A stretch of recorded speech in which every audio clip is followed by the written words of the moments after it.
Baik, Bapak Ibu sekalian. Assalamualaikum warahmatullahi wabarakatuh. Alhamdulillahilladzi bini'matihi tatimmus shalihat.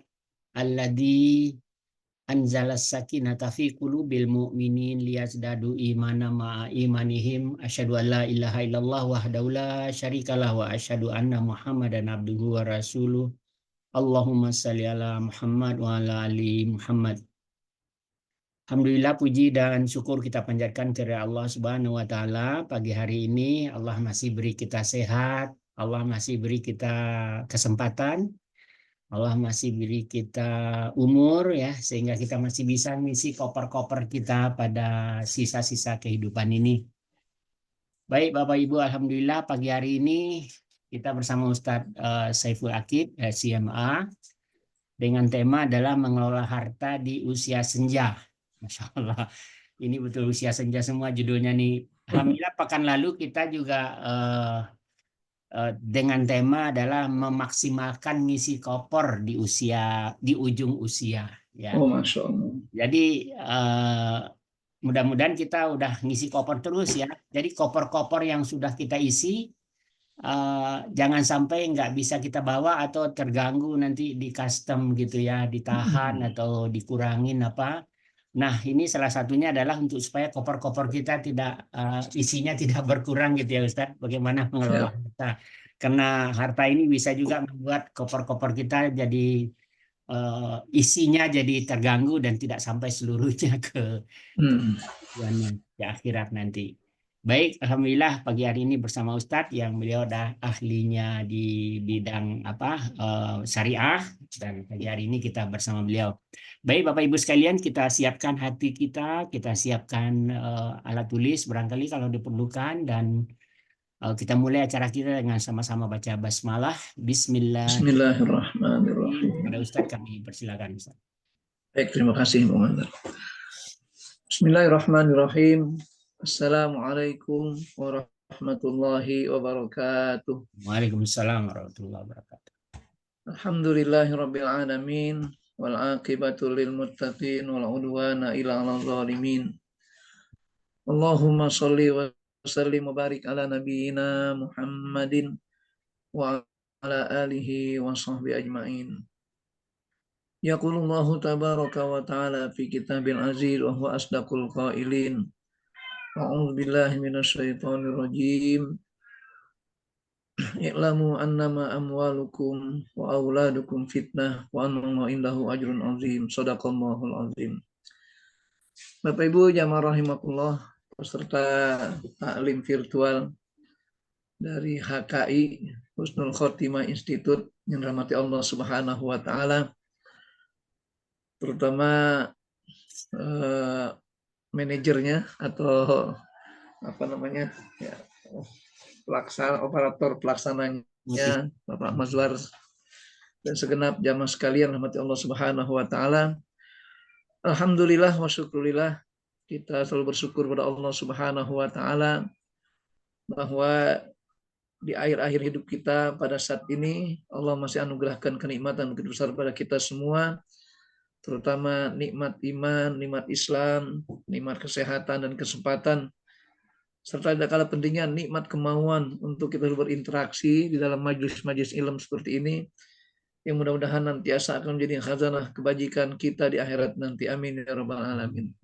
Salawat salam semoga senantiasa tercurah pada Nabi besar Muhammad sallallahu alaihi wasallam, uswatuna wa qudwatuna, teladan bagi kita semua, yang beliau senantiasa peduli kepada kita umatnya, merasakan bagaimana penderitaan umatnya, karena menyatakan dalam firman-Nya, laqad ja'akum rasulun min anfusikum azizun 'alaihi ma anittum harisun 'alaikum bil mu'minina raufur rahim. Begitu peka beliau dengan permasalahan umatnya ini, sehingga nanti akan dibahas kita pada kesempatan pagi hari ini tentang bagaimana nasihat Rasul masalah pemanfaatan harta itu sendiri.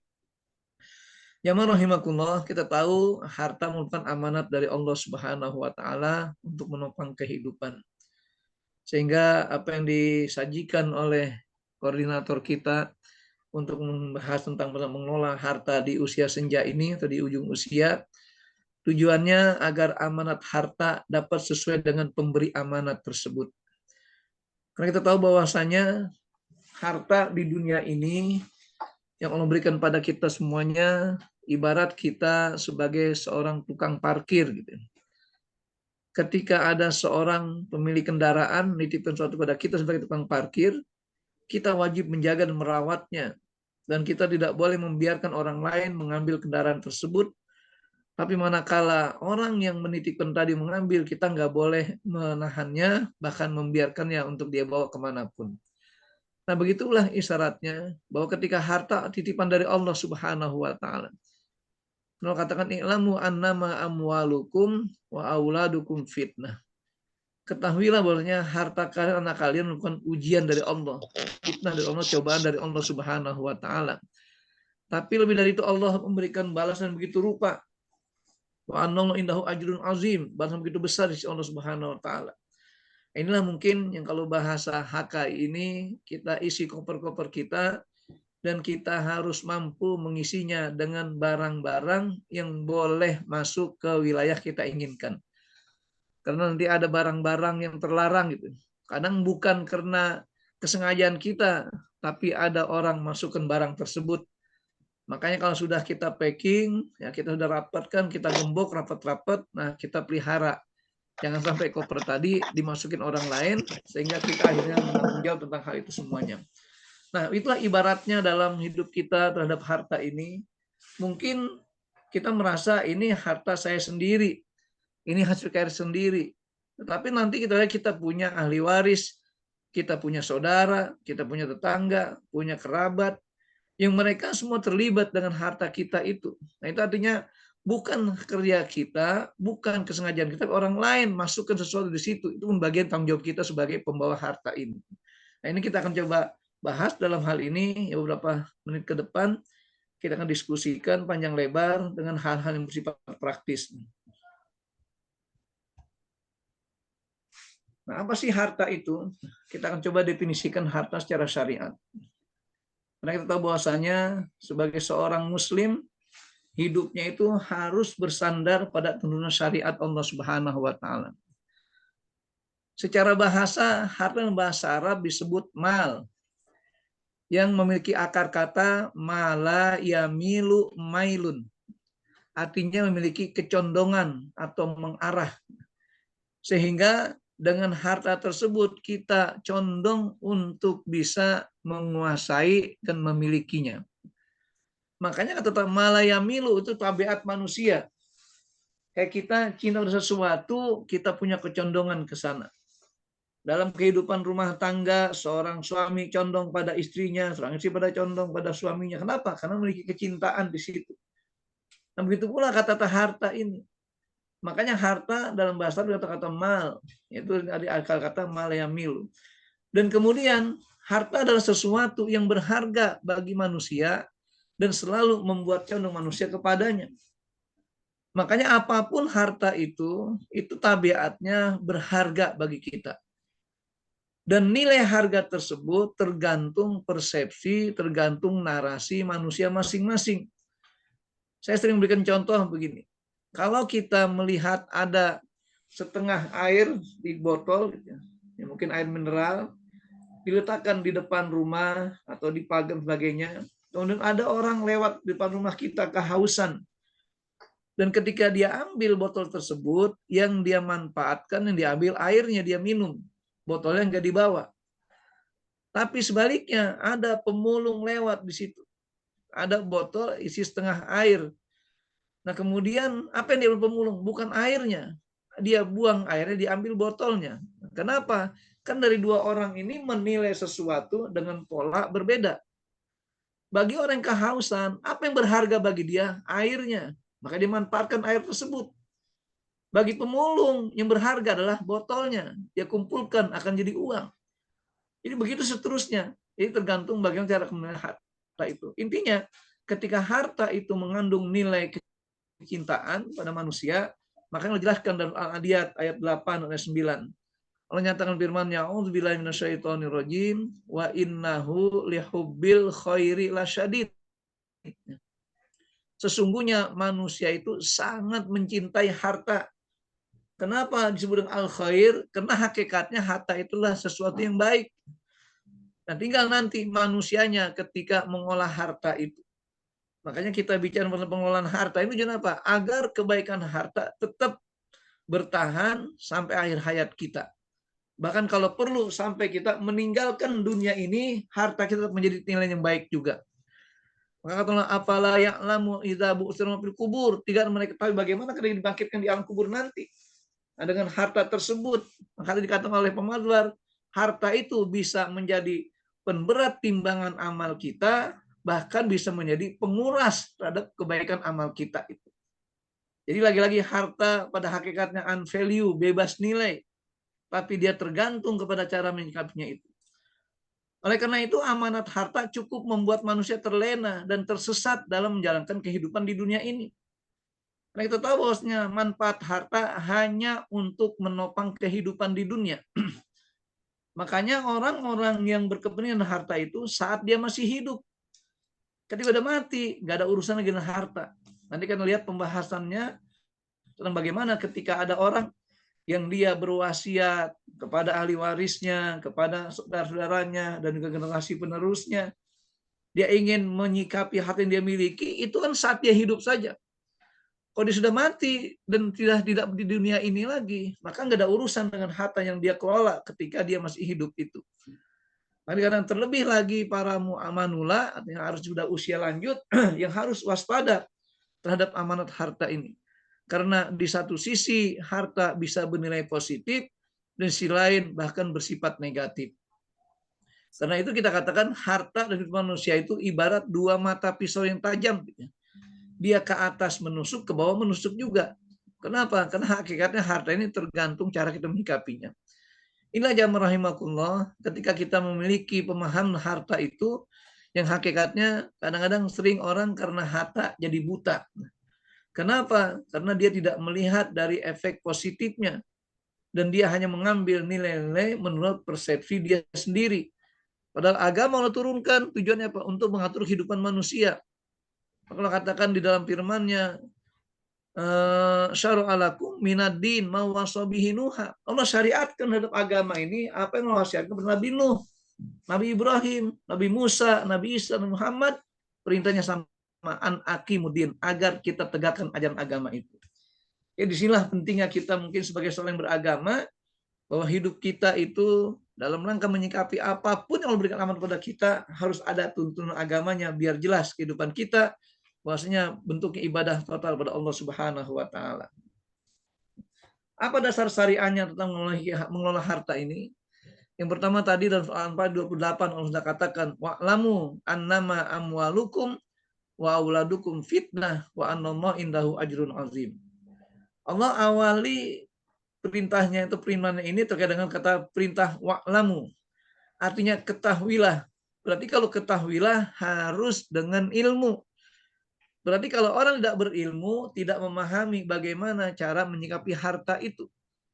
Ya, sebagai contoh kasus menjadi keresahan kita sebagai bangsa, sebagai umat, bahkan kadang-kadang kita memiliki persepsi yang berbeda, melahirkan pemahaman yang berbeda pula. Contoh namanya. Ini kan kadang-kadang saya sering ditanyakan tentang bagaimana cara kita menerapkan dan memfungsikan sistem ekonomi Islam dalam kehidupan kita sebagai seorang Muslim.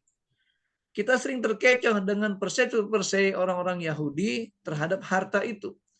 Di antaranya ketika kita dan para kolektif manusia saat ini dianggap sebagai kaum modern, masyarakat modern. Tetapi kenapa kita lebih tunduk, lebih patuh, lebih senang mengikuti ekonomi yang bersifat konvensional? Padahal konvensional lawan kata modern. Mestinya ketika kita sadar sistem ekonomi kapitalisme, liberalisme sebagainya, itu merupakan sifat konvensional, mestinya kita kembali pada hukum yang modern, itu hukum Islam. Nah, ini kata wa'lamu, berarti nggak semuanya memahami.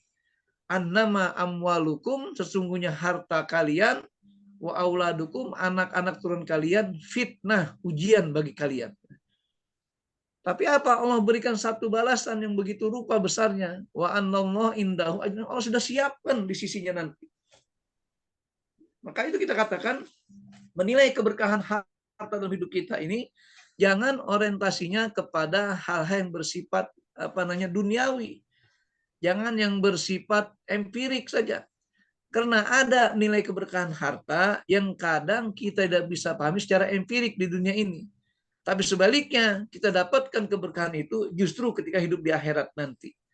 Karena harta kita, anak kita, semuanya akan datang memberikan syafaat pada kita semua.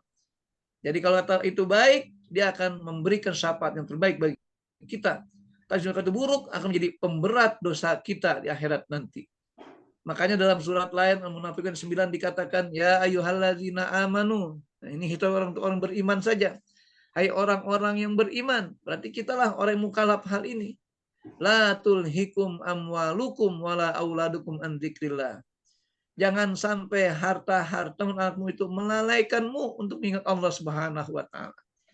Makanya tadi kita mengisi koper-koper kita yang sudah mulai penuh ini, jangan sampai kita isi dengan barang-barang yang dilarang masuk ke sebuah wilayah. Berarti kalaupun penuh kita isi koper tapi isinya barang-barang dilarang, maka akan menjadi penghalang kita untuk lepas dari jeratan custom namanya. Nah, kata Allah, la tulhikum amwalukum wala auladukum an dzikrillah. Jangan sampai harta dan anak kita itu menjadi penghalang kita, menjadi membuat kita lalai untuk mengingat Allah Subhanahu wa taala. Jika kata Allah dalam firman tadi itu, wa may yaf'al dzalika faulaika humul khasirun.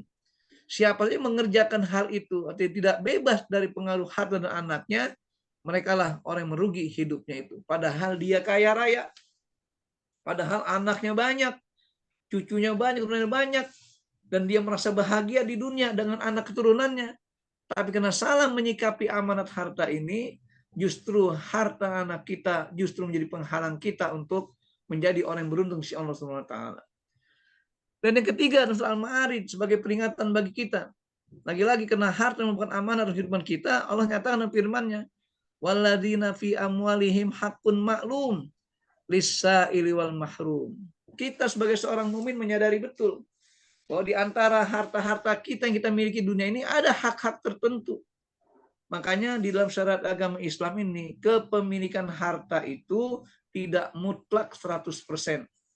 Harus ada hak-hak orang kita harus keluarkan dari situ. Maka dikatakan untuk siapa hak-hak tersebut? Lis-sa'ili wal mahrum. Baik bagi mereka-mereka yang mau meminta-minta, baik itu para pengemis ataupun orang yang menyajikan macam-macam proposal sebagainya, wal mahrum, dan mereka-mereka yang malu untuk minta-minta. Makanya kita katakan kalau kita berinfak, bersedekah, membantu orang, menghibahkan orang, tidak harus tunggu sampai orang tersebut minta dulu. Karena berapa banyak orang-orang yang malu minta padahal dia butuh. Sebagai contoh kita katakan di sini ada sosok seorang ulama besar, Imam Ahmad bin Hanbal. Beliau ini orang sangat miskin. Bahkan digambarkan dalam manakibnya itu dan riwayatnya, beliau ketika ditinggal mati oleh orang tuanya, itu hanya tinggalkan sebuah gubuk saja yang diilustrasikan seandainya gubuk tersebut dijual, tidak cukup untuk makan selama 1 minggu. Begitu rendahnya, begitu murahnya tempat tinggal beliau itu. Tapi uniknya, beliau sebagai seorang ulama saat itu tidak pernah mau menerima sedekah. Kenapa? Karena beliau merasakan bahwasanya baginya ketika dapat sedekah itu berarti memutus semangat dia untuk hidup di dunia ini dengan karya dan usahanya. Nah, sementara ada sebagian kita itu malah senang kalau dikasih orang dan sulit untuk bekerja, tidak mau bekerja. Nah, ini kita katakan perbedaan seperti itu. Jadi intinya jamaah rahimakumullah, setiap harta yang kita semuanya ini bukan milik kita sempurna semua. Maka nanti ada yang namanya konsekuensi zakat, 2,5% dari zakat harta. Ada konsekuensi wasiat yang 1/3 maksimal kita berikan di luar dari hak-hak waris itu. Itu kenapa? Menandakan bahwasanya dalam harta kita tidak utuh 100% milik kita semuanya. Harus dikeluarkan semuanya itu sebagai upaya kita memahami walladzina fi amwalihim haqqun ma'lum lis-sa'ili wal mahrum. Adapun dari hadis Nabi SAW yang pertama diriwayatkan dari Abu Hurairah. An Abi Hurairah radhiyallahu anhu qala Nabi SAW, la taqumu sa'atu hatta yaksura fikumul mal fayafidu hatta yuhimma rabbal mali man yaqbalu shadaqatahu wa hatta ya'ridahu fayaqula alladhi ya'riduhu alaihi la arabali, rawahul Bukhari. Jadi Rasulullah SAW menyatakan tidak akan bangkit hari kiamat itu kecuali ketika nanti ada antara kita yang hartanya begitu banyak, mengumpulkan harta begitu rupa, sehingga ketika dia ingin menyampaikan harta sedekah pada hartanya pada orang lain, nggak ada yang menerima sedekah itu. Sehingga ketika orang tawarkan hartanya, apa kata mereka? La arobali, saya nggak butuh lagi untuk hal itu. Bayangkan jamaah rahimakumullah. Nah sekarang ini, masihkah ada orang yang butuh harta dari harta kita? Ini sebagai isyarat bagi kita semua. Karena jangan sampai dikatakan bahwasanya kita menunda-nunda untuk berinfak di jalan Allah. Bahkan ketika dia sudah dimatikan Allah SWT, dia berniat, ya Allah, bangkitkan saya sesaat saja. Apa yang akan lakukan? As-sodaqah, saya akan bersedekah. Padahal nggak akan mungkin lagi orang memberikan kesempatan sedekah itu. Ini artinya apa? Cara kita memahami begitu besar amanat harta dalam kehidupan kita semuanya. Makanya Rasul mengisyaratkan la taqumus saah, nggak akan bangkit hari kiamat itu. Hatta yaksura fikum almal, kecuali kalau mereka sudah memiliki harta begitu besar. Fayafidho, sampai penuh rumahnya dengan harta itu. Hatta yuhimma robbal mal, ketika ada pemilik harta ingin menyampaikan hartanya, dia nanya, man yakbal, siapa yang mau menerima sedekah ini? Wa hatta yaridahu, sampai ditampilkan semuanya. Fayaqulu ladzi yariduhu, orang yang menawarkan hak itu akan mengatakan, la arabali, saya nggak punya hajat lagi dengan harta itu. Ini jamaah rahimakumullah, satu peringatan bagi kita semua.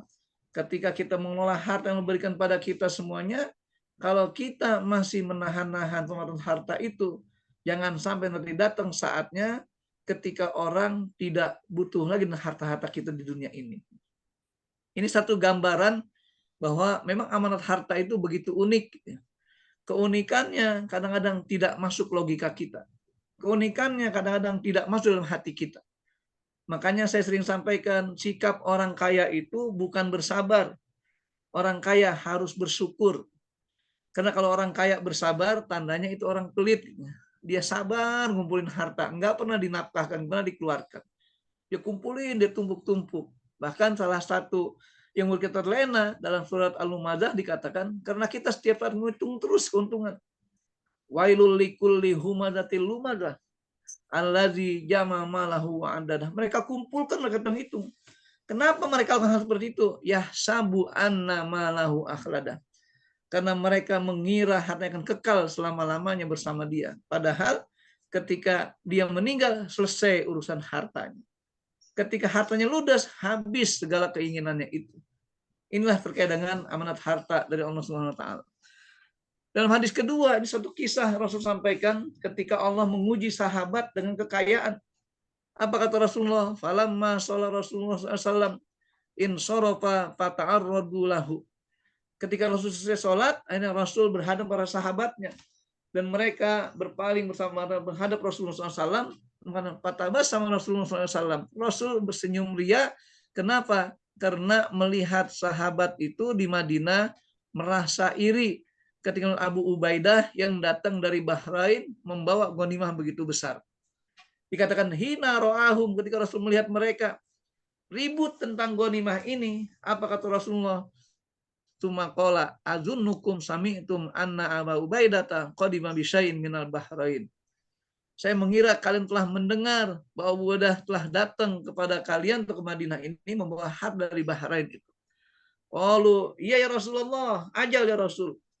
Qala abshiru wa amilu ma yasurukum dan abshiru, berikan kabar gembira, dan juga amilu, berikan harapan mereka apa yang mereka senangi dari hal itu.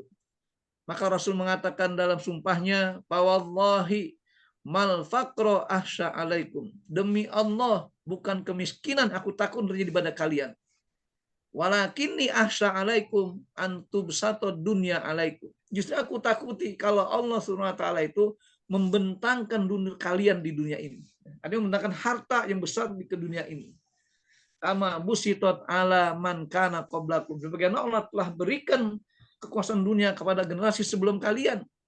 Apa yang terjadi? Fatana pasuha kama tana pasuha. kalian akan berlomba-lomba mencari harta, dengan mereka yang mencari harta itu. Fatuhlikakum kama ahlakathum. Akhirnya kalian binasa sebagaimana mereka orang-orang itu telah binasa dengan harta tersebut. Jadi intinya jamaah rahimakumullah, bahwa amanat harta dan kekayaan lebih besar, lebih dikhawatirkan Rasulullah ketimbang amanat kemiskinan dan kefakiran. Kenapa demikian? Karena orang-orang yang miskin dan fakir itu, kalaupun dia mengeluh hidupnya, tapi tidak bisa menghancurkan dunia ini. Tapi kalau orang yang diuji kekayaan dengan kekuasaan dunia ini, dan dia tidak bisa mensyukurinya dengan cara yang sebenarnya, dia akan bisa menghancurkan dunia ini.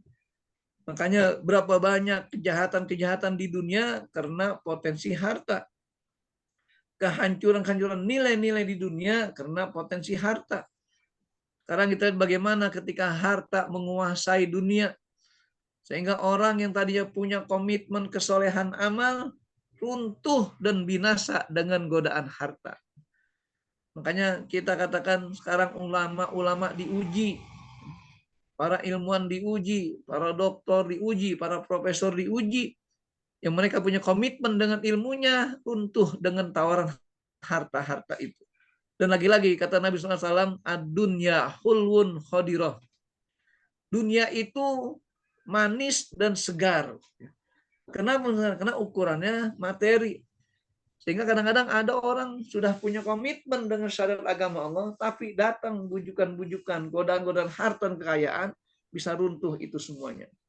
Ini yang kita katakan sering terjadi di kita sebagai umat, sebagai bangsa, para ulama, para penguasa, dan mereka yang punya potensi hal itu, bisa runtuh dengan godaan harta itu. Maka sangat amat sedikit ketika orang bisa komitmen dengan segala bentuk harta yang dia miliki itu. Ini jamaah rahimakumullah, sementara kita tidak dulu, kita membahas ada tentang dalil-dalil ini, mungkin ada yang perlu dipertanyakan atau dikomentari. Dan sebelum kita masuk pada bagaimana cara praktis kita mengelola harta di dunia ini, sehingga kita mempersiapkan diri menyongsong akhir hayat itu sudah sempurna persiapan kita semuanya. Baik, kita jeda dulu. Baik, Bapak Ibu sekalian, silakan untuk klarifikasi atau tambahan dari dasar-dasar syar'i yang disampaikan Ustadz tadi. Nanti setelah itu baru kita maju ke dalam aplikasinya. Silakan Bapak Ibu. Pak Maswar, tanya Pak Maswar. Ya silakan Pak. Syukur. Ya. Assalamualaikum warahmatullahi wabarakatuh, Pak Ustadz. Waalaikumsalam warahmatullahi wabarakatuh. Tadi yang disebutkan bahwa orang tidak lagi mau menerima harta dari harta seorang yang orang kaya itu ya. Iya betul. Ini apakah karena masyarakat itu memang sudah kaya raya semua sehingga orang tidak lagi butuh hartanya orang lain? Seperti halnya misalnya ketika penguasa Abdul Aziz itu yang orang kaya semua, jadi tidak ada uang tuh yang mau diterima oleh orang karena sudah berkelebihan. Apakah koordinasinya seperti itu atau bagaimana? Mohon penjelasannya. Baik, terima kasih Pak. Bersyukur. Pertama begini Pak, kan setiap kita sebagai makhluk sosial ini, sebagai makhluk jasmani, bagaimanapun pasti butuh harta. Bahkan ada orang udah mau meninggal masih nyari harta juga. Tabiat manusia gitu. Itu merupakan naluri kita sebagai manusia tanpa kecuali. Nah, di gambar hadis tadi itu kenapa? Sebagai peringatan bahwa kata Rasulullah, jangan kalian itu mengumpulkan harta tanpa melihat hak dan kewajiban terhadap diri kalian untuk orang lain. Karena dikatakan la taqumus saah, nggak akan bangkit hari kiamat. Hatta yaksurul mal bainakum, kecuali harta berkumpul pada diri kalian semuanya itu. Itu bukan berarti seperti kasus pada zaman Khalifah yang kelima, yaitu Umar bin Abdul Aziz itu. Karena kalau pada Umar bin Abdul Aziz itu, kenapa para pengikut, rasanya para masyarakat tidak butuh harta saat itu? Maksudnya karena mereka malu dengan kedermawanan pimpinannya. Itu.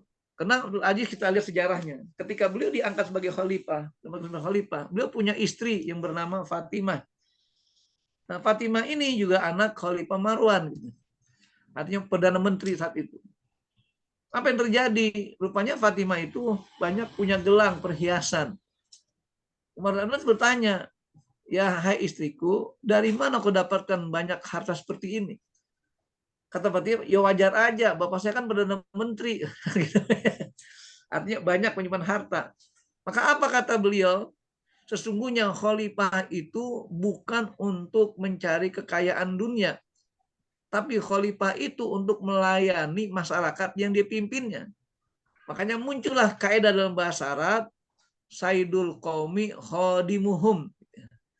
Jadi pemimpin satu kaum adalah pelayan kaum tersebut, bukan sebaliknya. Nah, kan kalau kita ini sekarang kan kalau jadi pemimpin, kita punya dilayani terus, apa-apa gratis semuanya. Ada tugas ke luar negeri yang biayai negara. Mau makan enak yang biayai negara. Mau tidur enak biayai negara semua. Itu di luar dari gaji pokoknya dan gaji bulanannya. Itu artinya apa? Kan kekeliruan di situ. Padahal hadis ini bicara tentang tidak akan terjadi hari kiamat kecuali ketika orang sudah ngumpulin harta semua. Di satu sisi nggak ada orang yang mau menerima harta itu. Kenapa? Karena mereka tahu di depan sudah ada azab di depan matanya. Sudah ada tanda-tanda kiamat itu. Mereka nggak berpikir lagi bagaimana memanfaatkan harta. Karena mereka pikir bagaimana biar husnul khotimah itu. Jadi prinsipnya bukan seperti pada masa Umar bin Abdul Aziz. Kalau itu kenapa? Karena para pengikutnya atau umat saat itu mereka merasa malu menerima apa saja hadiah ataupun zakat ataupun sedekah dari orang-orang kaya. Kenapa? Karena melihat bahwa pemimpinnya mencontohkan betul. Jadi apa yang beliau miliki itu justru dimasukkan ke Baitul Mal semuanya. Bayangkan coba, apakah ada sosok seorang pemimpin ketika semua hartanya dilucuti karena jadi seorang pemimpin dimasukkan ke Baitul Mal. Nah, maka kita katakan hal ini, Nabi Allah Daud alaihissalam, Allah anugerahkan kekuatan fisik beliau itu. Dengan apa? Mampu membuat atau merakit pakaian perang itu dari besi, dan setiap hari beliau jual hasilnya itu kepada masyarakat yang kaya dengan harga 600 dirham. Nah, 200 dirham mereka atau beliau menggunakan untuk ngurus rumah tangganya, 200 dirham masuk kas negara, 200 dirham untuk infak di jalan Allah. Nah, kita apakah begitu gitu kan? Kan nggak mungkin seperti itu. Kita lebih banyak prinsip apa? Kalau kita dapat salah kita katakan ya sehari atau sebulan dapat 5 juta, apakah yang kita nafkahkan di jalan Allah itu seperempatnya atau sepertiganya? Kan enggak. Kita banyak sih malah untuk kita hidup masa depan. Walaupun hal ini sebenarnya tidak diharamkan. Cuma sebagai etika yang menyikapi harta dan amal harta seperti itu. Jadi hadis tadi bukan menggambarkan bahwasanya di akhir zaman nanti orang kaya semua, bukan gitu. Jadi ada sepihak orang kaya ini yang begitu lupa hartanya, tapi dia lupa untuk memberikan hak ketika masih hidup, ketika masih orang butuh pada harta itu. Karena kalau sampai dalam hari kiamat, berarti orang nggak butuh dengan harta. Contoh, ketika huru hara terjadi, ada nanti di awal dengan dukhon, ada dengan gempa bumi, bencana macam-macam. Saat orang nggak butuh harta, mereka butuh perlindungan saja, mereka butuh ibadah kepada Allah SWT itu. Nah, jangan sampai itanya harta kita numpuk, belum sempat dimanfaatkan, sudah terjadi bencana alam tersebut. Itu maksudnya, Pak. Ya. Terima kasih, Pak Ustadz. Pak Ustadz mau klarifikasi aja dikit. Tadi bilang Nabi lebih khawatir dengan orang yang punya harta daripada orang miskin kan gitu Ustadz bilang. Betul. Nah, kan ada juga dengar riwayat gitu ada mau menyalahkan salah seorang gitu, Nabi nanya dulu dianya punya utang nggak? Betul. Ada gitu. Nah, kalau gitu saya nggak mau nyalakan gitu kan, artinya dia kan miskin Ustaz. Nah, betul. Jadi gimana nih bisa? Baik. Jadi kesimpulan begini, apakah setiap orang miskin punya hutang? Kemiskinan nggak identik dengan hutang itu. Makanya kita katakan orang miskin itu sebenarnya lebih mulia dari orang kaya jika dia sabar dengan kemiskinannya. Contoh di Imam Ahmad bin Hambal, beliau miskin, jangankan berhutang, dikasih sedekah aja nggak mau, nggak menerima. Jadi ketika ditanya, terus bagaimana cara menyikapi hidup? Ya saya kalau ingin makan bekerja dulu, nyari kayu bakar dulu di hutan, jual ke pasar, dapat beli makanan. Kalau enggak puasa, kan tidak identik kemiskinan dengan hutang. Maka sekarang kita katakan, Ada orang yang filsafat hidup begini, selama masih bisa hutang, dia bersyukur. Itulah kita kan pedot. Ada kayak gitu. Hutang di mana ketika masih ada orang memberikan hutang pada dia, dia mesti bersyukur. Dia bilang, inilah filsafat, apa istilahnya, inlander. Gitu. Jadi orang yang merasa hidupnya terjajah mulu. Nggak pernah ada usaha ingin jadi orang yang menguasai dunia itu. Jadi intinya, kenapa Rasul lebih waspada, lebih khawatir dengan kekayaan diberikan kepada umatnya ketimbang kemiskinan? Tadi katakan, kalau ada orang miskin sabar, itu dunia nggak pengaruh, lingkungan nggak pengaruh, nggak berbahaya apapun. Tetapi kalau ada orang kaya yang nggak bersyukur, nah dunia yang berpengaruh. Alhamdulillah ada Ustadz Abdul Syukur. Artinya ketika ada orang kaya bersyukur, maka kekayaan akan dinikmati orang lain. Makanya Abu Bakar ditanya Rasulullah ketika ditawarkan, ya Abu Bakar, mana engkau pilih?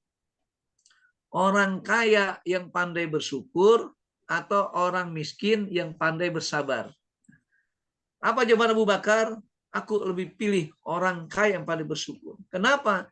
Karena kalau orang miskin bersabar itu tidak mempengaruhi kepada orang lain. Ada orang miskin nggak mau minta-minta, bahkan nggak mau menerima macam-macam kayak mau, nggak pengaruh masyarakat. Masyarakat bisa nyaman aja, tenang.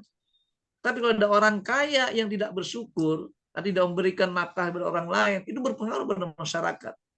Jadi ini kita katakan bahwasanya tadi prinsipnya ketika Rasul kenapa lebih khawatir pada kekayaan itu? Tadi fayatana pasuna, kalian akan berlomba-lomba mengurus harta itu. Makanya prinsip manusia itu tidak akan berpikir punya uang 1.000 sebelum dia punya uang 100. Tidak berpikir punya uang 1.000.000 sebelum dia punya uang 100.000. Sehingga kita katakan, apakah mereka-mereka yang korupsi saat ini mereka nggak punya penghasilan? Sebaliknya, penghasilan besar mereka, gajinya besar, ratusan juta per bulan. Tapi kenapa korupsi juga? Karena berpikir tamak dalam hidupnya itu. Jadi itu yang kita katakan, kalau sekarang ada istilah begini, kenapa sih pejabat hukum tidak dikasih gaji besar? Nggak jadi jaminan gaji besar itu. Tapi pengawasan dan ketakwaan jadi jaminan di situ. Nah, kenapa kok orang banyak korupsi biasa aja? Karena dari sisi keamanannya dan maksudnya nggak seberat itu. Makanya sanksi besar bagi para koruptor ini menjadi pelajaran mestinya. Contohnya di Cina aja kan kita tahu bagaimana ketika orang korupsi itu hukuman mati dan keluarganya yang terlibat dengan harta itu. Nah, sekarang di kita orang korupsi 271 triliun aman-aman aja, berkeliaran kemana-mana. Itu makanya gimana kita menegakkan hukum itu. Padahal ujian harta, ujian yang betul-betul melengahkan manusia dari ketaatan itu. Nah gitu ya. Baik, sebelum kita lanjut, lanjut dulu ya. Lanjut ya. Biar masuk pada tataran praktisnya. Saya boleh. Oh, silakan Pak. Pak Ustadz, Assalamualaikum warahmatullahi wabarakatuh. Waalaikumsalam. Pak Ustadz, kita tahu bahwa harta yang halal pun akan dihisab dan apalagi harta yang tidak halal pasti akan diazab. Betul. Tapi dalam prakteknya di kalangan umat Islam sendiri juga pada kenyataannya masih banyak praktek-praktek baik di tingkat yang paling rendah sampai di tingkat yang paling tinggi. Bermain-main dengan harta ini dalam mencarinya. Ada dengan cara menipu, ada memalsukan barang, dagangan, segala macam. Maksud kami itu jauh sekali dengan tuntutan. Padahal dalam Al-Quran ini udah jelas banget. Ya. Nah, menurut antum observasi, kira-kira kenapa ya? Praktiknya itu lebih banyak yang berani melanggar. Ya. Oh, tadi kan kalau menjadi pemimpin itu untuk melayani, tapi justru berani bayar untuk menjadi pemimpin. Yeah. Karena transaksional, nanti setelah jadi pemimpin, ngumpulin harta sebanyak-banyaknya. Mulai dari tingkat lurah, camat, bupati, sampai ke paling tinggi. Ini kenyataan. Kira-kira sebabnya kenapa ya Pak Ustadz? Baik, Pak. Terima kasih. Assalamualaikum warahmatullahi wabarakatuh. Baik, Pak Dokter. Nah, ini singkatnya dulu Pak ya, nanti sebelum kita bahas berikutnya. Ini biar nggak tertunda aja jawabannya. Jadi salah satu jawaban sentralnya, kenapa sering terjadi godaan ini pada orang yang beriman gitu ya. Iya, iya. Karena kita katakan orang beriman itu musuhnya setan. Nah, sementara orang kafir temenan sama setan. Sesama teman dilarang saling mengganggu. Gitu.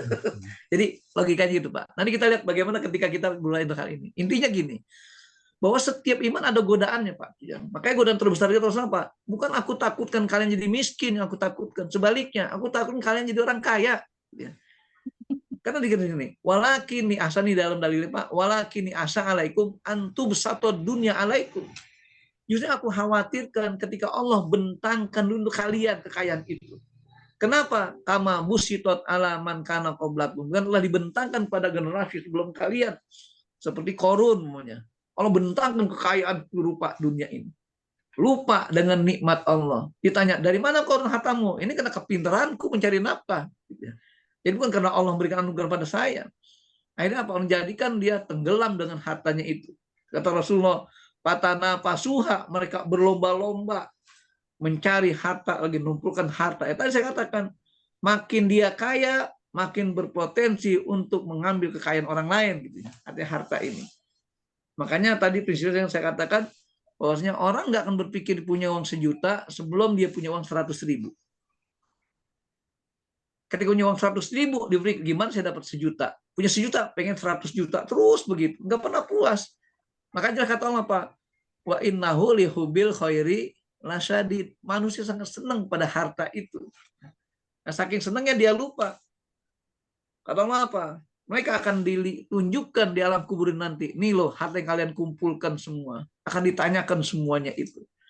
Nah, makanya akhirnya apa? Kalau sudah kelihatan orang pada tidak butuh harta, karena dilihat azab kubur depan matanya, baru orang kaya pada sadar. Terlambat sudah. Mau kasih kemana hartanya itu? Padahal sebaik-baik harta yang dia nafkahkan di saat dia masih hidup. Nah, maka kita masuk pada pembahasan berikutnya ini. Insya Allah akan terjawab apa yang tadi dikhawatirkan oleh Pak Dokter tentang bagaimana cara menyikapi harta ini. Baik, terima kasih. Nah, sekarang nih, hak dalam mengolah harta. Mulai kita main akal-akalan sekarang. Main hal yang praktis. Pertama yang kita pahami adalah Allah SWT memberikan hak nisbi kepemilikan harta kepada manusia dalam rangka apa? Menopang hidupnya di dunia. Ini digaris bawahi. Sekedar menopang kehidupan. Bukan tujuan utama memiliki harta itu. Kalaupun kita katakan dengan harta orang bisa mengerjakan segalanya, tapi bukan dengan harta itu dia bisa mengambil semuanya. Makanya katakan memberikan hak nisbi, artinya hak yang tidak mutlak. Titipan berbahasa syariatnya. Allah titipkan pada kita. Makanya kalau kita logika tadi, logika tukang parkir aja yang gampang kita pahami. Tukang parkir dapat titipan mobil, kendaraan di situ, harus jaga dia. Dan dia dikatakan bersalah, melanggar aturan, kalau ada orang lain mengambil kendaraan yang dia titip tadi itu. Makanya kadang-kadang di lapangan parkir atau di tempat parkiran ditanyakan ketika keluar, mana bukti STNK-nya. Dan menunjukkan bahwasanya itu milik yang dia bawa kendaraan tersebut. Ini makanya ketika kita punya harta, Allah berikan hak pada kita. Hai pula, nih harta aku berikan padamu. Tapi ingat, nanti ketika aku ambil, tunjukkan, serahkan padaku semuanya. Dan hak tersebut berkaitan dengan pemanfaatan dan pengelolaan harta selama hidup di dunia. Jadi udah meninggal nggak ada urusan dengan harta lagi. Justru kita masih hidup karena kita katakan ini berkaitan masalah taklif yang Allah SWT berikan pada kita. Nah, sehingga apa? Yang berakibat kepada pertanggungjawaban di akhirat nanti. Karena sabda Nabi mengatakan la tazulu qadama abdin yaumal qiyamah hatta yus'ala an umrihi fima afna wa an ilmihi fima fa'al wa an malihi min aina iktasabahu wa fima anfaqah wa an jismihi fima ablahu. Rawahu Tirmizi. Kata Rasulullah, tidak akan bergerak kaki seorang di hari kiamat nanti sebelum ditanyakan dengan 4 hal. Pertama, tentang umurnya. Dia gunakan untuk apa umur itu? Dia habiskan untuk apa umur itu? Apakah hanya untuk berleha-leha, bersantai-santai, menikmati kehidupan dunia saja? Dia lupa dengan tanggung jawab umurnya? Padahal kebaikan umur manusia bukan karena panjang pendeknya, tapi karena padatnya dengan amal soleh. Dalam sabda dikatakan, khairun nas man tola umruhu wa hasuna amalu. Yang kedua, wa an ilmihi fima afal. Ditanya ilmunya, dia kerjakan apa dengan ilmunya itu? Seorang dokter punya ilmu kedokteran. Apa yang digunakan dengan ilmu kedokterannya? Menyembuhkan orang, berarti bermanfaat. Nipu orang, berarti dia khianat. Nah, karena begitu. Jadi dengan ilmu ditanyakan bagaimana realisasi ilmu tersebut. Seorang ahli ekonom ditanya gimana kau mengembangkan ekonomi yang syariah, membebaskan dari segala perbuatan riba, tipu daya. Ditanya ilmu bermanfaat enggak? Kalau nggak bermanfaat berarti ditanya tanggung jawab ilmunya itu apa. Seorang ahli syariah, dia punya ilmu syariat, ditanya gimana kamu terapkan hukum pada orang lain? Apakah kamu membiarkan fatwa-fatwa yang liar seperti itu, yang menyesatkan orang? Ditanya tanggung jawab ilmu tersebut. Banyak hal. Termasuk seorang ibu rumah tangga punya ilmu ngatur rumah tangga, ditanyakan kenapa kau didik anak begini, keluarga begini, semua dasar ilmu akan ditanyakan. Fima fa'al. Itu sebatas satu pertanyaan saja. Tapi ketika misalnya harta, apa kata Rasulullah? Wa an malihi min aina iktasabahu wa fima anfaqahu. Menyangkut harta, pertanyaannya dua. Pertama, dari mana dapatkan harta itu? Dan yang kedua, kemana kau nafkahkan harta itu? Makanya hadis ini sebagai peringatan bagi kita ketika kita menghimpun harta, tidak cukup kita mencari harta halal saja. Pertama, kita cari harta dengan halalan thayyibah. Yang kedua, kita manfaatkan pada tempat-tempat yang halalan thayyibah juga. Karena ada sebagian kita itu memang ngambil harta dengan cara yang halalan thayyibah, tapi dimanfaatkan untuk hal yang berupa maksiat, berupa kemungkaran, dan sebagainya.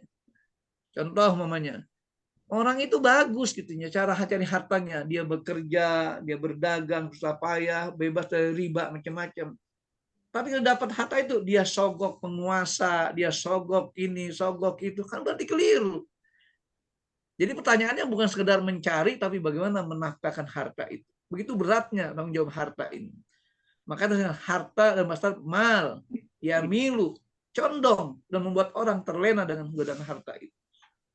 Baru yang keempatnya, wa an jismihi fima ablah. Kesehatan tubuhnya dia gunakan untuk apa?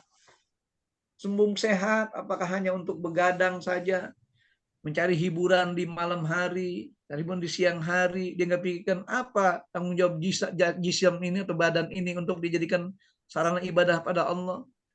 Karena dalam doa kita selalu ketika berdoa, ya Allah, jadikan saya orang-orang yang punya lisan terus berzikir kepadamu, punya hati yang ingat kepadamu, punya amal yang diterima dengan segala amal solehku itu. Kenapa? Karena sadar jasadnya ini akan menjadi faktor penentu baik buruknya amal perbuatan orang itu. Itulah kita katakan ketika harta ini diberikan sebagai amanat yang bersifat kepemilikan nisbi saja, bukan kepemilikan mutlak. Maka tadi di awal ini kita bacakan dalam surat Al-Ma'arij, setiap harta kita ada hak-hak tertentu yang kita nggak boleh tahan. Itu milik orang, cuman ada di tangan kita. Termasuk saya katakan pernah saya menyampaikan satu bimbingan zakat itu di sebuah lembaga. Ada sebuah lembaga dia ingin zakatkan harta lembaganya. Kemudian apa? Dia bilang, "Udah saya bikin divisi baru untuk mengelola harta ini. Harus di luar dari lembaga tersebut. Yayasan tersebut dikeluarkan. Kenapa? Karena kalau dia terlibat dengan yayasan tersebut, atau dia keluarkan di situ juga, dia keluar dalam kehidupannya sendiri, kan nggak akan ada pemanfaatan yang lebih maksimal, yang lebih baik. Bisa jadi salah dia memanfaatkan harta yang dizakatkan tersebut karena bukan milik dia lagi. Nah, begitulah seterusnya. Kemudian yang kedua, pengelolaan yang baik adalah dengan cara menjaga, satu, melestarikan kebaikan harta untuk menopang hal-hal yang baik. Gimana caranya? Dengan cara tidak merusak manfaat harta yang sebenarnya. Dan dengan kelalaian tangan-tangan kita semuanya itu. Allah berikan turunan pada kita semuanya. Memang kita pandai menjaga harta. Oh, saya sudah mencari harta begitu rupa. Dengan susah payah saya bekerja misalnya begini. Saya jaga sebenarnya. Iya, tapi gimana cara manfaatannya? Karena tidak berhenti pada pertanyaan dari mana, tapi kemana kita nafkahkan harta itu. Maka dalam surah Al-Baqarah 95 Allah katakan, wa'udzubillahi minasyaitonirrajim. Wa anfiqu fi sabilillah wa la tulqu bi aidikum ila tahlukah.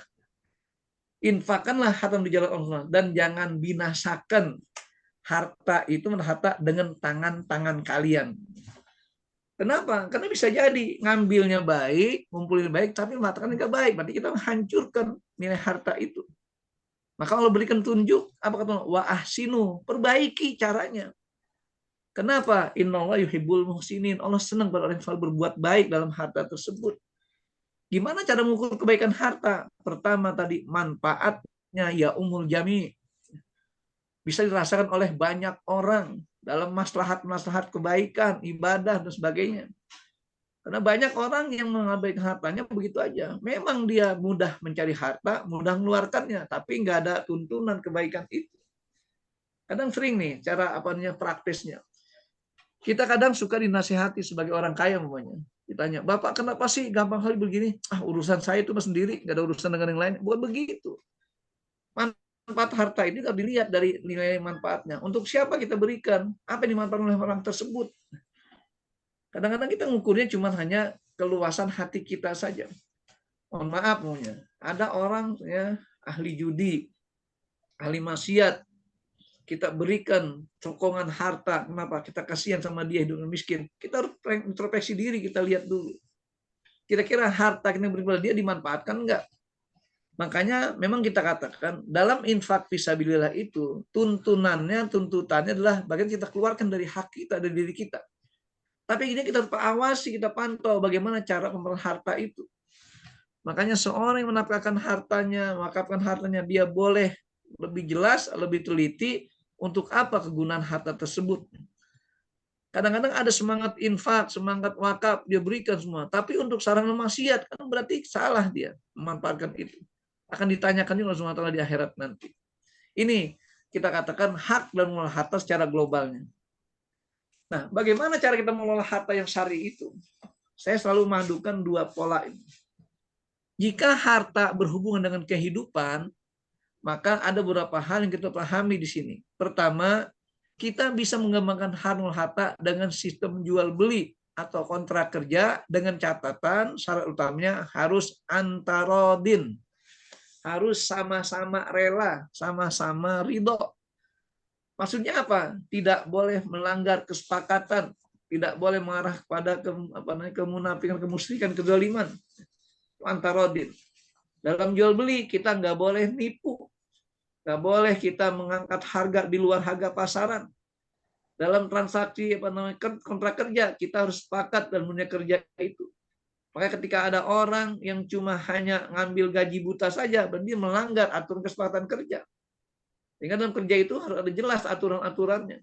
Makanya ketika personalia atau HR menanyakan dalam wawancaranya untuk menerima calon pekerja atau calon karyawan, ditanya, kamu mau gaji berapa? Dengan tugas gini-gini, harus dijelaskan dulu. Sehingga terjadi namanya antarodin. Kalau antarodin, walaupun banyak enak. Gajinya jelas, gitu kan, tugasnya jelas, walaupun banyak, itu akan menjadi nikmat. Kenapa? Sama-sama reda, sama-sama redo, sama-sama rela sama ini. Yang kedua, dengan pola hibah. Artinya sesuai dengan motivasinya hibah ini. Kenapa? Karena jika motivasinya karena empati, maka hibah tersebut disebut sedekah namanya. Kenapa sedekah? Karena pemberian sesuatu kepada orang yang lebih rendah dari kita. Kita kasihan sama orang tersebut, empati. Jika motifnya simpati, maka disebut dengan hadiah. Contoh, kita simpati dengan kinerja bupati, kinerja wali kota, kinerja gubernur. Ketika dia lengser, kita berikan sebagai hadiah baginya.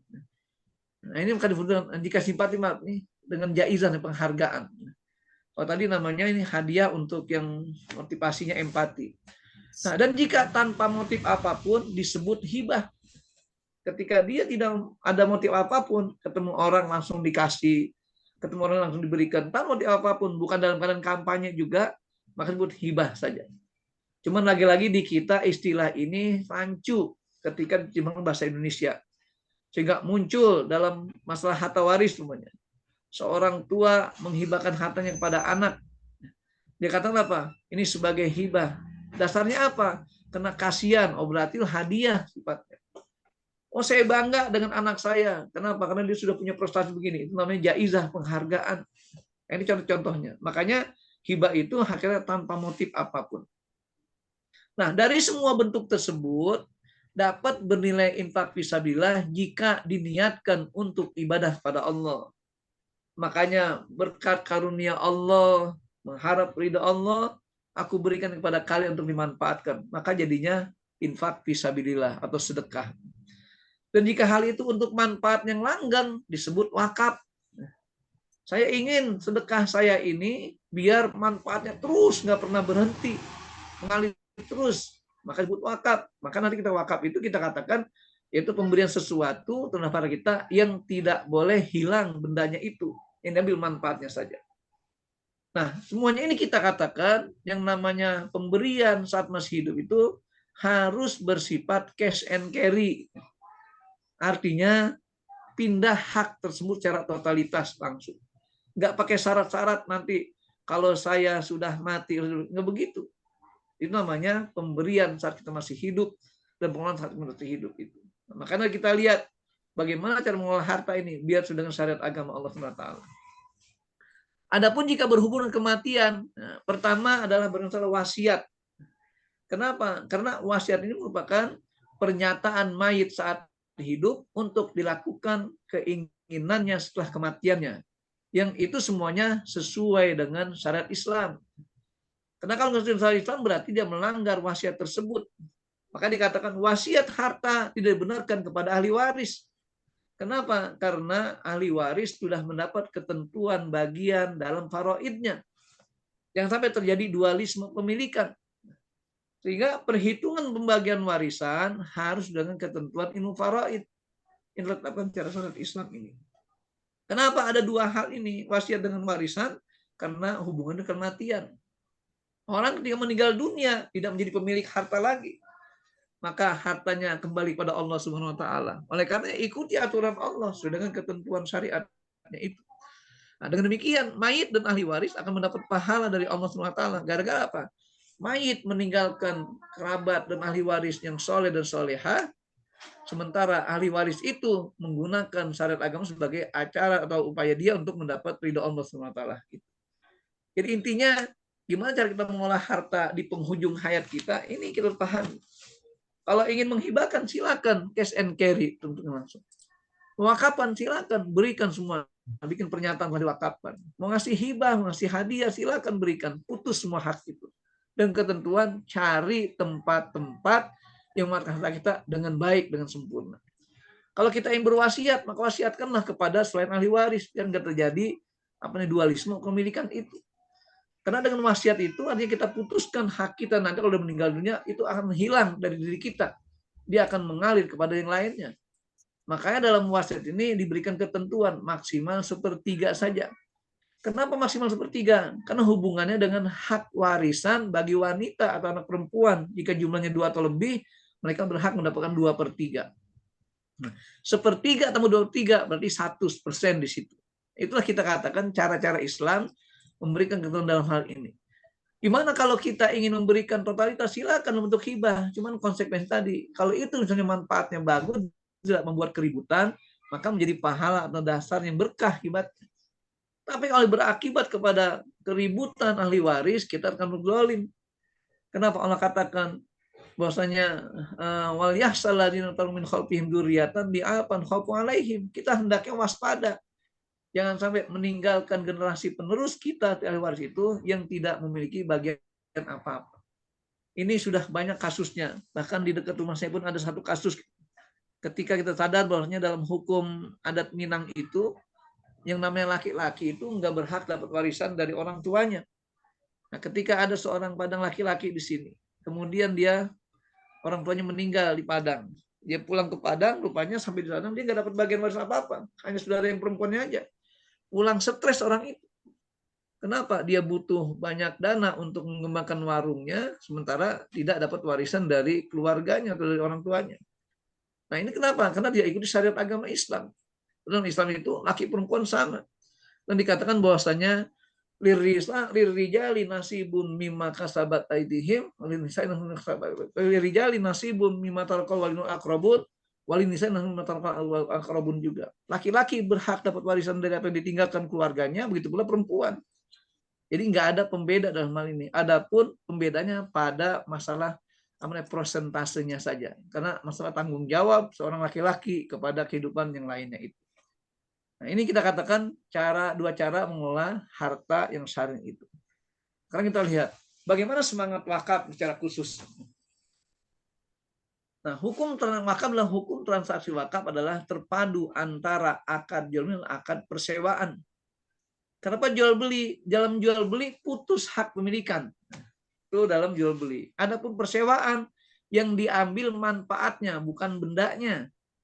Maka wakaf pun begitu. Memang ketika kita wakafkan harta kita sudah bukan milik kita lagi secara pribadi. Tahu sudah terjadi transaksi wakaf. Tetapi manfaat tetap masih ada, maka terpadu dengan persewaan. Orang nyewa barang bukan diambil barangnya, hanya diambil manfaatnya saja. Makanya nggak boleh nyewa barang itu sampai hilang barangnya, itu penipuan namanya. Kan kadang-kadang ada tuh kayak rental kendaraan macam-macam. Yang dimanfaatkan yang diambil manfaatnya, bukan barangnya. Kayak kalau ada orangnya rental kendaraan tapi nggak balik lagi, itu penipuan, pencurian. Nah, ini terkait dengan hukum wakaf. Wakaf harus dari harta terbaik agar berkualitas dan langgeng manfaat serta wujudnya. Nah, serta dijanjikan dengan pahala dan keberkahan yang begitu besar dari Allah SWT. Dan Al-Imran 92 Allah katakan, lan tanalul birra hatta tunfiqu mimma tuhibbun. Kata Allah, tidak akan kalian dapatkan kebaikan dari apa yang kalian nafkahkan kecuali dari sesuatu matuhibbun yang kalian cintai, artinya terbaik dari harta kita. Jadi kalau ini wakafkan harta namanya, kita punya kendaraan nih, ada 4 kendaraan. Ada yang keluaran terbaru 10 tahun yang lalu, 20 tahun yang lalu, ada yang sudah tinggal rongsokan. Mana kita wakafkan? Jangan yang terakhir. Ada jangan yang kita yang sudah rusak kita wakafkan. Justru apa? Cari yang terbaru. Biar manfaatnya langgeng terus dimanfaatkan orang lain. Itu nama sedekah jariyah. Itu sedekah yang pahalanya mengalir terus, tidak pernah berhenti. Ini terkait semangat wakaf itu. Maka Rasul memberikan satu contoh ketika ada seorang sahabat Nabi bernama Abu Thalhah. Beliau punya tanah yang terbaik Madinah, namanya Birha, artinya sumur yang disebut dengan Birha itu. Kemudian dikatakan di sini ketika beliau membaca Al-Quran atau ayat tadi dikatakan, kemudian apa kata Abu Thalhah Rasulullah? Wa inna ahabba amwali ilayya birha. Ya Rasul, sesungguhnya harta yang paling aku senangi adalah birha itu. Kemudian qala wa kanat hadiqatan. Karena Rasulullah SAW yadkhuluha wa yastadillu biha wa yasrabu min ma'iha. Jadi apa birha itu? Sebuah taman, sebuah kebun yang Rasul pernah masuk ke kebun tersebut, bahkan pernah berlindung, bahkan pernah minum dari air tersebut. Kemudian apa kata Abu Thalhah? Fahiya ilallahi azza wa jalla wa ila Rasulullah SAW. Maka ini aku dikatakan aku serahkan kepada Rasulnya itu. Kami diharapkan arju birrahu wa zuhrahu. Aku berharap ada kebaikan-kebaikan yang dapatkan dengan harta tersebut. Ya Rasulullah, fadoha ay Rasulullah haitsu arakallah. Ya Rasul, letakkan harta ini sesuai apa yang tunjukkan kepadamu. Maksudnya digunakan untuk apa ini? Apa jawabannya? Faqala Rasulullah SAW, bah ya Abu Thalhah. Artinya sungguh baik ya Abu Thalhah itu. Zalika malun robihun qabilnahu minka. Itulah harta terbaik dari Allah SWT yang kau dapatkan. Malun robihun, harta yang berkembang, harta yang tumbuh berkembang. Qabilnahu minka waradadnahu alaika. Dan aku terima darimu ya Rasulullah dan juga aku kembalikan lagi kepadamu. Maka apa kata faj'alhu fil aqrabin, kata Rasulullah, jadikan dia sebagai wakaf untuk kerabatmu. Fatasodaq bihi Abu Thalhah ala zawi rahimi. Maka akhirnya Abu Thalhah bersedekah dengan hasil kebun tersebut untuk keluarga dan juga zawil arhamnya itu. Nah, ini artinya apa? Barangnya hartanya nggak hilang, nggak habis, tapi manfaatnya diberikan terus semuanya. Lagi-lagi syaratnya apa? Wa inna ahabba mali. Artinya ini merupakan harta yang terbaik bagiku. Yaitu dikatakan birha itu. Jadi Bilha itu semacam sumur yang ada di sebuah kebun, dan dari kebun sumur itu kebun menjadi subur semuanya, tumbuh-tumbuh menjadi indah semua. Itulah jamaah rahimakumullah tentang bagaimana cara kita memanfaatkan harta, terutama ya tadi di penghujung-hujung hayat kita ini. Karena kita nggak tahu berapa tahun lagi kita bisa punya hak hidup di dunia ini.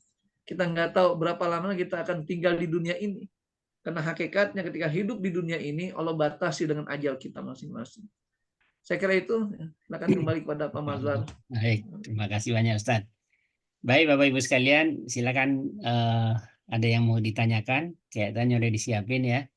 Kalau biar saya bisa lihat di resen aja atau langsung. Oh, Pak Ibu Rita, Pak Zen, silakan Pak Zen.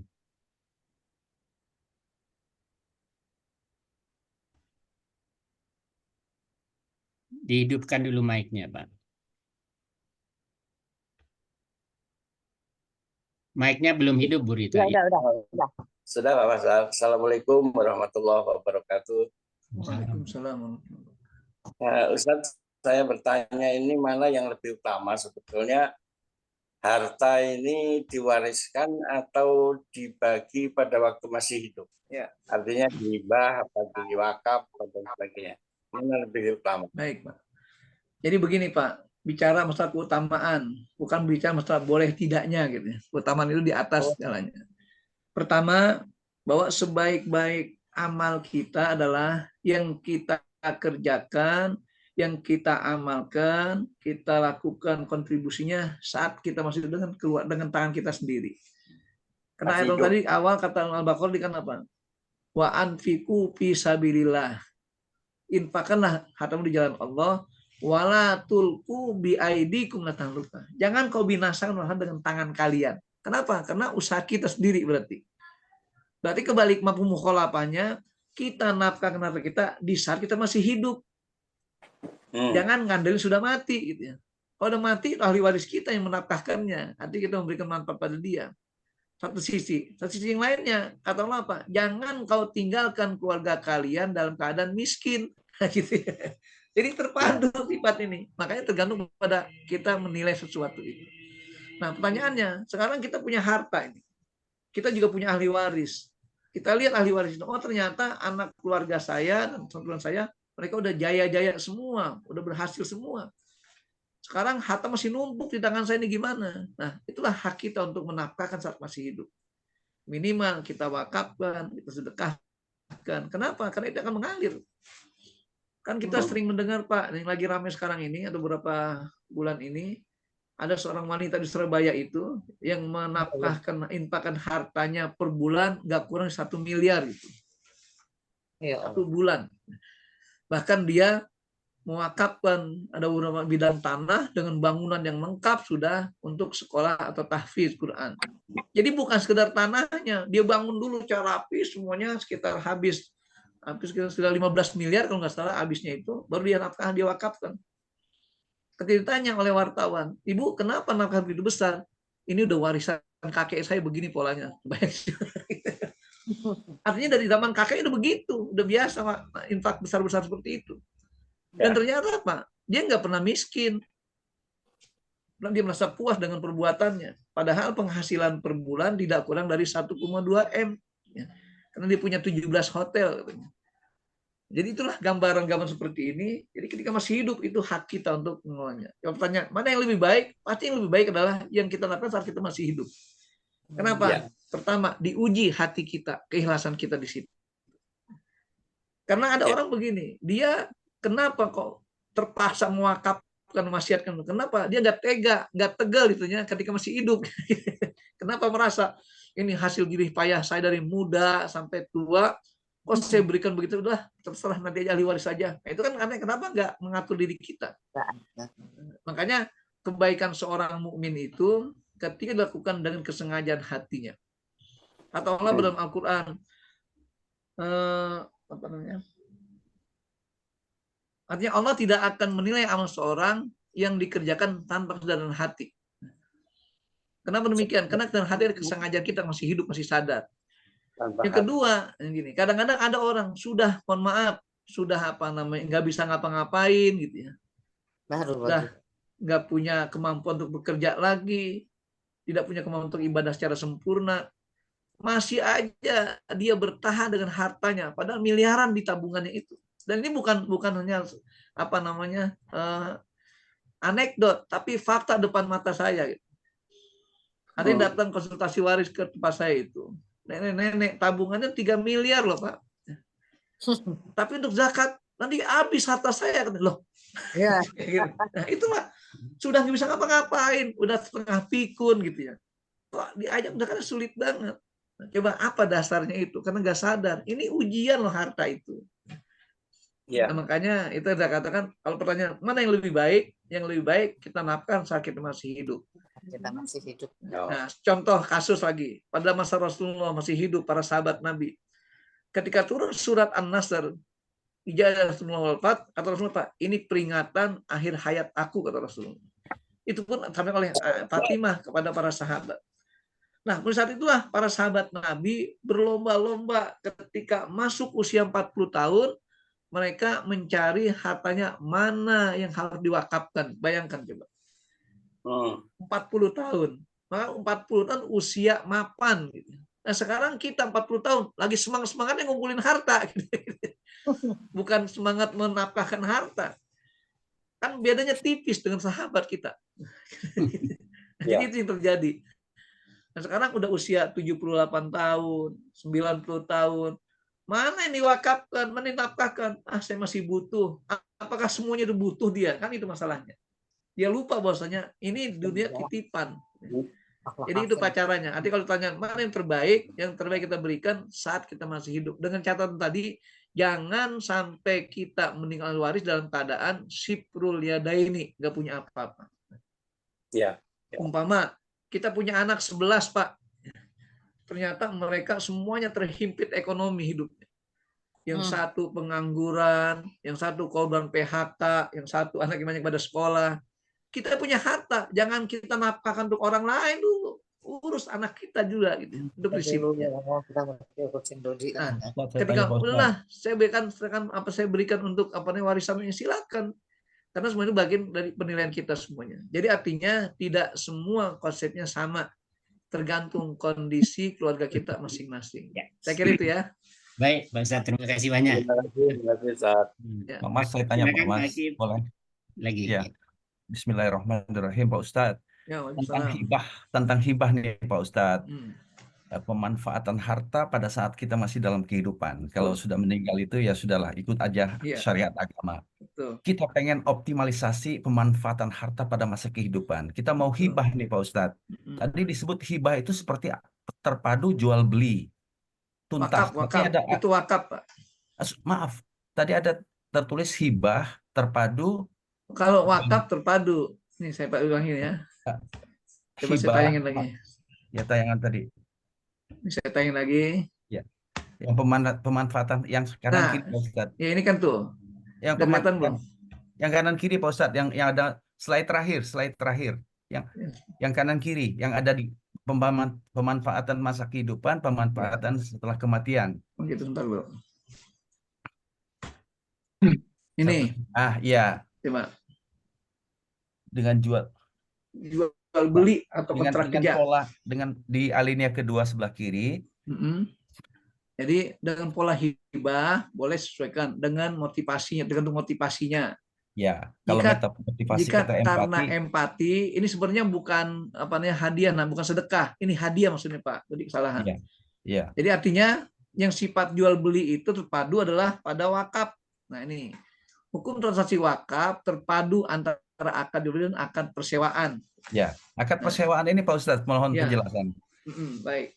Jadi begini Pak. Ketika bicara masalah wakaf itu, kita artinya berusaha berbicara tentang wujud harta yang nggak boleh hilang, tapi manfaatnya tetap dikembangkan terus. Kenapa terpadu hukumnya? Jadi kalau kita gambarkan sebuah lingkaran, dua lingkaran terpadu gitu ya. Lingkaran akad jual beli, lingkaran persewaan. Tengah-tengah ini terpadunya wakaf. Kenapa? Dengan kita wakafkan harta kita, berarti kita lepas hak kita, bukan milik kita lagi, menjadi milik Allah SWT. Ya. Makanya al-waqfu lillah. Adapun manfaatnya itu diambil orang lain sehingga barang tetap ada. Itu Ya, namanya terpadu antara akad dunia, akad persewaan itu. Itu ya, wakaf itu. ya. Ya, silakan. Misalnya seperti kalau misalnya kita punya aset, katakan hotel, Pak Ustadz. Ya. Hasilnya kita wakafkan, tapi hotel itu tetap milik kita, boleh ya Pak Ustadz ya? Ya, Yang jadi kita wakafkan adalah hasilnya. Hasilnya itu kita wakafkan untuk masyarakat. ya. Pokoknya segala kebutuhan fisabilillah. Kemudian asetnya itu sendiri masih milik kita gitu Pak Ustadz. Ya, jadi itu bukan wakaf hasilnya. Kalau wakaf itu wakafkan hotelnya, hasilnya fisabilillah gitu. Nah, Enggak, gitu. yang persewaan tadi Pak Ustadz, yang poin Iya, persewaan. iya kan perangkat manfaat, Pak. Jadi Iya. gini, jadi namanya kita hasilnya itu kita jalan fisabilillah, kenapa? Karena untuk kemaslahatan umat kan gitu. Iya. Ya tadi kita sedekahkan hasilnya. Jadi maksudnya kata-kata wakaf ini harus bentuk benda, bukan manfaat. Ingat ya wakaf itu. Kalau nggak salah ada kisah, kalau maaf nih Pak Ustadz, salah Silakan. satu sahabat yang memiliki hotel, memiliki tanah tadinya, Betul dia ya, wakafkan hasilnya, lalu berkembang terus sampai sekarang menjadi hotel yang besar itu di Madinah ya, itu. betul. Lalu Usman bin hotel itu Affan. masih tetap jadi anak keturunannya, jadi ahli waris terus, tapi wakafnya itu dari hasilnya, dia Betul. wakafkan semua. Tapi kepemilikan itu turun ke ahli waris, Ya. mengalir terus. Yang dia wakafkan itu hasil dari tanah itu, kemudian berkembang menjadi hotel yang sangat ya berbintang, terus mahal sekali harganya, tapi Ya.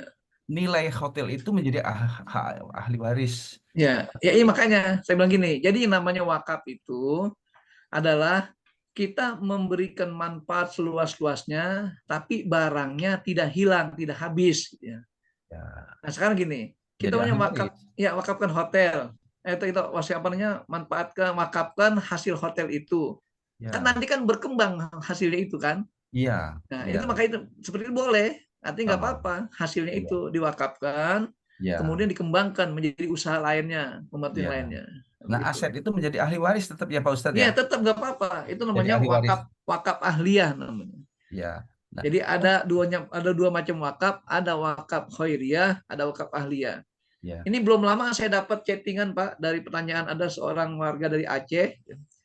Dia keluarganya itu tinggal di Madinah, di Mekah. Jadi kasusnya apa? Orang tersebut, jadi keluarganya dulu di Madinah itu, saya lupa nama silsilahnya, Abdul Aziz atau siapa gitu. Itu punya lahan di dekat Pasar Seng dulu, tempat pendidikan, kayak pesantren lah. Ya. Kemudian digusur pesantren itu. Ya. Akhirnya apa? Dia ruslah oleh pemerintah Saudi, diberikan semacam hotel tadi, buat hotel. Nah itu manfaatnya, silakan. Akhirnya apa, ditanya, Ustadz kira-kira ini harta ini milik siapa? Milik ahli waris. Saya bilang, karena tadi akadnya wakaf dari manfaat tersebut. Gitu ya. Betul apa yang tadi Pak Dokter sampaikan itu. Iya. Nah, makanya ketika itu dikembangkan terus. Sekarang udah bukan yang satu hotel aja, dikembangkan lagi seluruhnya hotel. Iya. Dan ada toko buku, ada macam-macam gitu ya. Iya, itu iya. bagian dari namanya harta yang mengalir terus nilainya. Itu Iya. bagus Pak. Iya. Kalau hibah kepada anak sendiri Pak Ustadz, harus cash and carry pada saat kita masih hidup. Masih hidup. Yang namanya hibah itu harus transaksi cash and carry kepada siapapun, nggak terbatas pada anak saja. Jadi pada saat kita masih hidup harus dilaksanakan. Ya, kenapa? Tujuannya begitu karena agar tidak ada kerancuan antara hibah dengan wasiat. Ya. Nah, kesalahan di kita ini dalam hukum KHI, bukan HKI ya, KHI gitu ya. Kompilasi hukum Islam itu kenapa? Mereka memadukan, ada istilah hibah wasiat. Dari mana dasarnya kok dipadukan? Padahal ada hibah wasiat untuk membedakan. Kalau hibah sifatnya cash and carry, wasiat pasca kematian pemanfaatannya. Nah gitu Pak. Ya. Baik. Terima kasih. Baik, berikut ada Ibu Susrawasi. Nenek silakan, Nek. Assalamualaikum warahmatullahi wabarakatuh. Makasih Pak Ustadz. Ini nenek mau bertanya, gimana bertanyanya ya? Begini, nenek punya bersaudara berlima ya, adik kakak. Nenek yang ketua perempuan, kemudian laki-laki, perempuan. Terus dari dahulu, dari orang tua kita kan punya harta apa tuh namanya ya Ustadz, dari Padang itu yang tinggi. yang Harata tinggi, harata tinggi. Harata tinggi. Selama ini semuanya dikasih ke nenek semuanya hasilnya.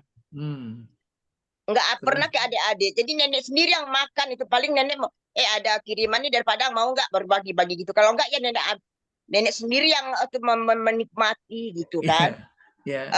Udah kebiasaan seperti itu dulu waktu orang tuanya, ibunya nenek masih hidup, semuanya ke nenek, ke ibunya, bukan ke omnya, ke nenek semua, ke ibu saya semua. Terus lama-lama kan dengan itu, ini gimana sih, benar nggak sih seperti ini kan. Kalau terus kata di Padang, ya memang begitu, kalau orang Padang memang perempuan yang tertua dapatnya gitu. Nah, terus kemarin ini waktu saya pulang, waktu Galodo itu kan saya pulang tuh ke kampung, saya tanya yang mengurusnya kan adik sepupu di kampung. Terus boleh nggak saya tahu harta yang kamu kirimkan hasilnya ke saya setiap mengirimkan itu dari mana gitu. Terus dia bilang, ada nih sebagian saya pegang itunya apa, kwitansinya, tapi kwitansinya udah kwitansi lama-lama ya nih gitu. Ya udah nggak apa-apa, coba dilihat. Nah itu harta itu didapatkan oleh nenek saya, dari beberapa nenek ke atas ya Ustadz. Dari harta gadai gitu, orang dulu tuh menggadai ke nenek saya. Terus jadi masih tetap di nenek saya, nggak ditebus. Ada yang sebagian ditebus. Tebusannya itu pun dikirimnya ke saya gitu. Ya Allah, saya banyak yang memakan gitu. Saya yang banyak memakan, saya menyadari itu ya. Yang gadainya apa namanya tuh ditebus ya, ditebus. Karena dikirim dikasih ke saya. Berarti hartanya udah diambil oleh yang punya. Terus yang tidak masih tetap di saya, tapi yang mengurus tuh adik sepupu saya di kampung. Saya sendiri nggak tahu di mana sawahnya, dari mana ininya, nggak ngerti saya. Perhitungan dari dia aja, Ustadz. Sawah di sini hasilnya sekian, untuk pupuknya sekian, untuk datanya ini sekian, untuk upah segala-galanya sekian. Itu saya ngambil 10%, apa 2,5% itu saya nggak begitu memahami. Ini sisanya untuk Uni saya kirimkan. Kayak gitu aja tuh setiap dia mengirimkan. Nggak, itu dia nggak mesti paling cepat 3 bulan, tapi nggak pernah, kadang-kadang sampai setahun nggak ngirim, baru ngirim lagi. Nih poinnya disampaikan, apa poinnya ya? Nah itu ya enggak, maksudnya begini, ini selama ini saya sendiri yang memakan, terus bagaimana itu hukumnya Ustadz? Itu yang saya mau tanyakan. Baik, gitu. Bu Suwarsi. Baik, bagus. Jadi sampai sekarang ini saya, ya Allah, saya berpikir berdosa besar saya ini ya, sendiri memakan harta keturunan dari apa namanya, dari nenek saya sampai ke ibu saya gitu. Baik, Bu. Itu aja yang saya mau tanyakan, Ustaz, tolong jelaskan ke depannya saya harus berbuat apa dan bagaimana. Terima kasih. Assalamualaikum warahmatullahi wabarakatuh. Waalaikumsalam warahmatullahi wabarakatuh. Insyaallah. Jadi gini, Bu. Pertama, itu saya katakan ketika saya dulu buat tesis tentang waris Islam bagi masyarakat Betawi, sebagai perbandingan saya sempat membuka buku silsilah tentang harta pusako tinggi menurut adat Minang dan adat Padang itu. Nah, kesimpulannya begini, singkat aja kesimpulannya. Itu awalnya yang namanya pusako tinggi itu awalnya merupakan wakaf keluarga, awalnya itu dasarnya. Makanya slogannya adat bersanding syariat, syariat bersanding kitab Allah gitu kan. Nah, tapi dalam prakteknya generasi berikutnya lupa, karena ada wakaf tersebut. Sebenarnya kalau wakaf keluarga bukan hanya untuk perempuan saja, karena ada adat Minang itu yang berlaku, yang laki-laki itu kalau cinta nagari tinggalkan nagari, gitu ya. Ya gitu, makanya di Padang saya tahu itu, walaupun saya belum pernah ke Padang nih Bu, saya mau minta Pak Mazhar ngajak Padang ini. Jadi begini Ustaz. Ya sebentar, saya paham dulu, sebentar, saya terangin dulu biar jelas dulu. Akhirnya apa? Ketika itu terjadi, adat berkembang terus, ya, dikembangkan. Padahal maksudnya kenapa kok diberikan ke perempuan? Karena perempuan tidak merantau, laki-laki yang merantau.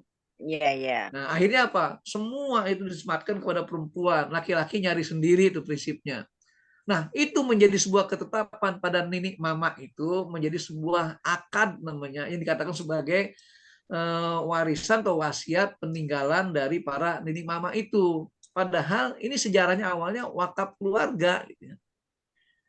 Ya, Itu ya. akhirnya apa? Dijadikan tradisi kemudian menjadi sebuah ketetapan yang baku bahwa kesimpulannya laki-laki tidak punya hak untuk dapat bagian dari harta yang disebut dengan pusako tinggi itu. Hanya perempuan. Bahkan nggak boleh dijual belikan, hanya disewa-sewakan saja, digadai-gadaikan saja.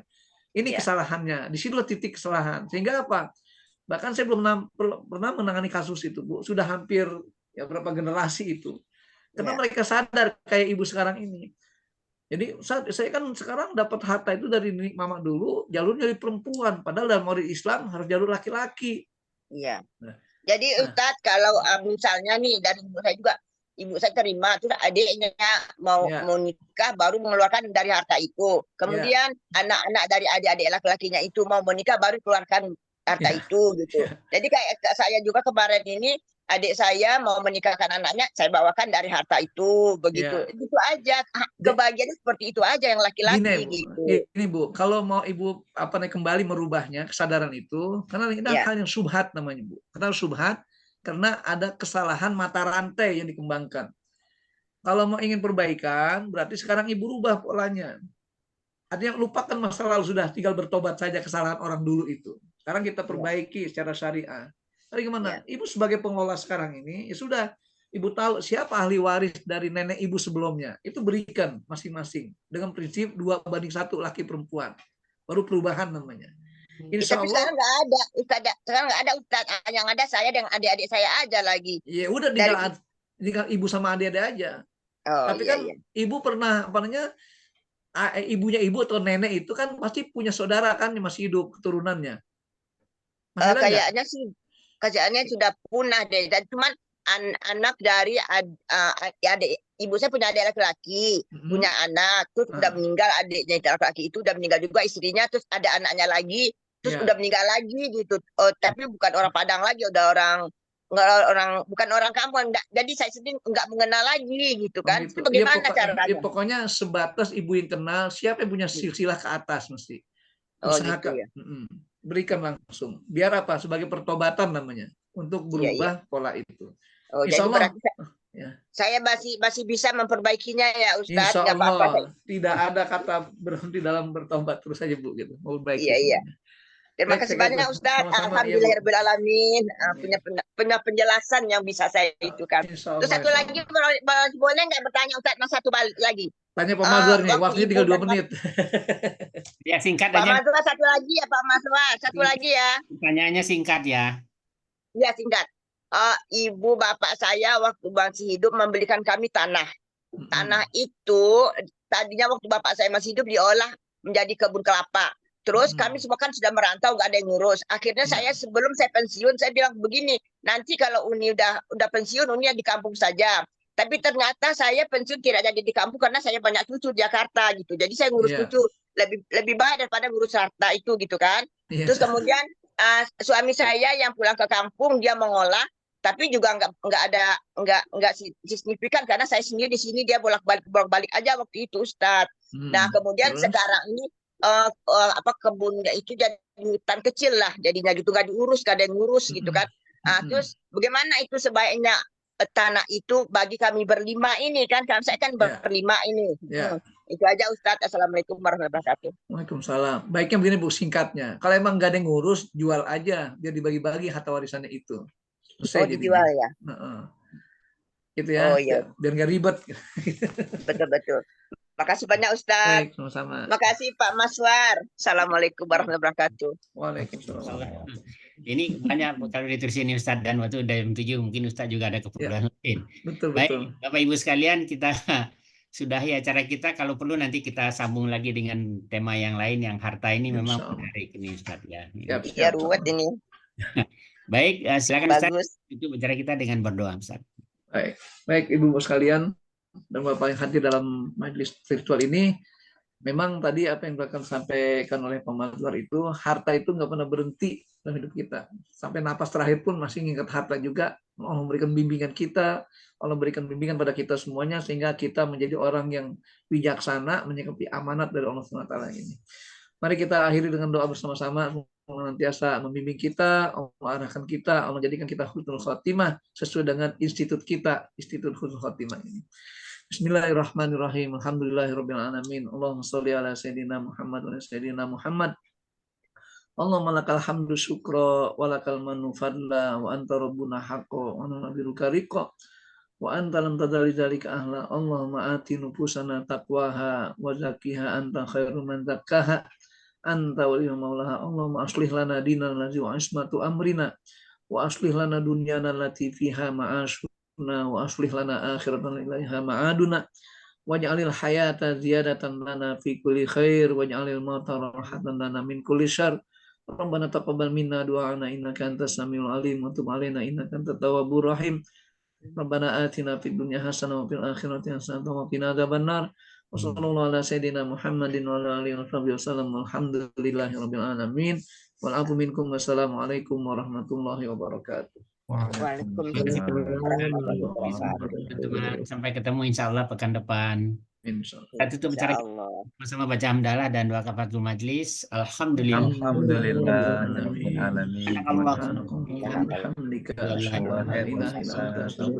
Assalamualaikum warahmatullahi wabarakatuh.